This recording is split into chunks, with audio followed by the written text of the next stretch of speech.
Hello नमस्कार दोस्तों, मैं रवि शर्मा स्वागत करता हूं आज की इस वीडियो में। आज की वीडियो में लेकर आया हूं बीएससी एग्रीकल्चर फोर्थ सेमेस्टर में जो सब्जेक्ट आता है हमारा principles of food science and nutrition का।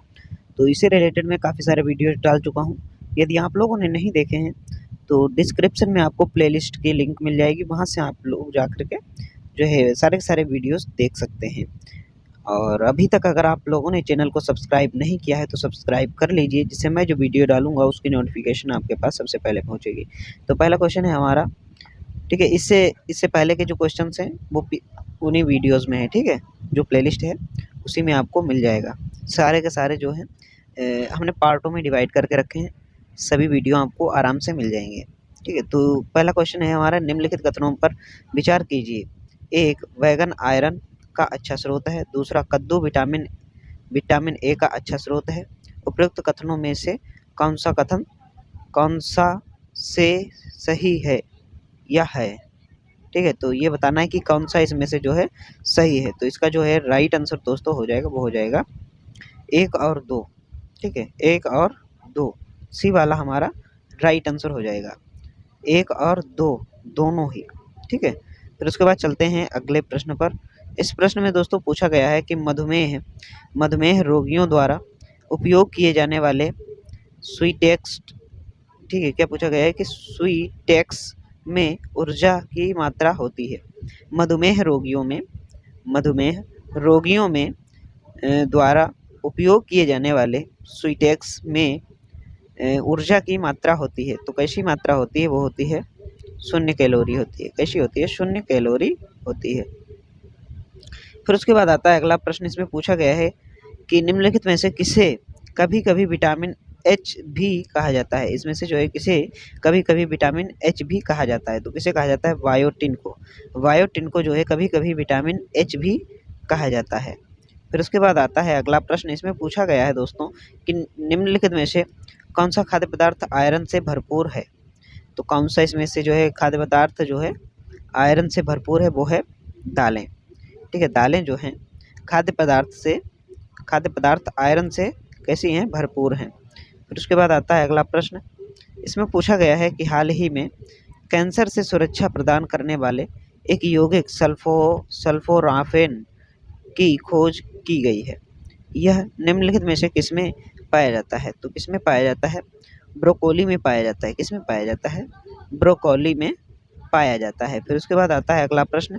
इसमें पूछा गया है कि निम्नलिखित में से कौन ओमेगा 3 तेलों का समृद्ध स्रोत है। तो कौन सा है? इसका जो है राइट आंसर हो जाएगा बी वाला, कॉड लीवर तेल हो जाएगा। क्या हो जाएगा? कॉड लीवर तेल हो जाएगा। फिर उसके बाद चलते हैं अगले प्रश्न पर। इसमें दोस्तों पूछा गया है कि निम्नलिखित में से किसे पूर्ण प्रोटीन भोजन माना जाता है। तो इसमें से जो है किसे पूर्ण प्रोटीन भोजन माना जाता है, वो है सोयाबीन को। सोयाबीन को जो है पूर्ण प्रोटीन भोजन माना जाता है। फिर उसके बाद आता है अगला प्रश्न। इसमें पूछा गया है कि निम्नलिखित में से कौन सा खाद्य घटक पचता नहीं है लेकिन फिर भी हमारे लिए महत्वपूर्ण है। पचता नहीं है लेकिन फिर भी हमारे लिए कैसा है? महत्वपूर्ण है। तो वो कौन सा है? वो है फाइबर, ठीक है। फिर उसके बाद आता है अगला प्रश्न। इसमें पूछा गया है कि निम्नलिखित में से सभी पोषक तत्व भोजन में पाए जाते हैं सिवाय किसके, ठीक है। सिवाय किसके? तो ये है प्लाज्मा, ठीक है। निम्नलिखित में से सभी पोषक तत्व भोजन में पाए जाते हैं सिवाय किसके? तो प्लाज्मा, ठीक है। फिर उसके बाद आता है अगला प्रश्न। इसमें पूछा गया है संतृप्त वसा से भरपूर आहार को निम्नलिखित में से किससे जोड़ा जा सकता है। तो किससे जोड़ा जा सकता है? हृदय रोग से जोड़ा जा सकता है। किससे जोड़ा जा सकता है? हृदय रोग से जोड़ा जा सकता है। फिर उसके बाद आता है अगला प्रश्न हमारा। इसमें पूछा गया है कि आपके शरीर को विटामिन और खनिजों की आवश्यकता है क्योंकि। तो इसका जो है राइट आंसर हो जाएगा, वो हो जाएगा बी वाला हमारा, कि वे चयापचय प्रतिक्रियाओं को पूरा करने में मदद करते हैं, ठीक है।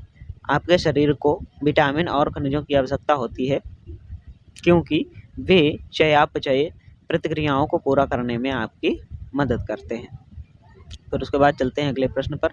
इसमें पूछा गया है कि भोजन सीधे किसके द्वारा आमाशय से होकर गुजरता है। तो किसके द्वारा आमाशय से होकर के गुजरता है? तो वो है छोटी आंत। छोटी आंत से होकर के आमाशय से गुजरता है। फिर उसके बाद चलते हैं अगले प्रश्न पर।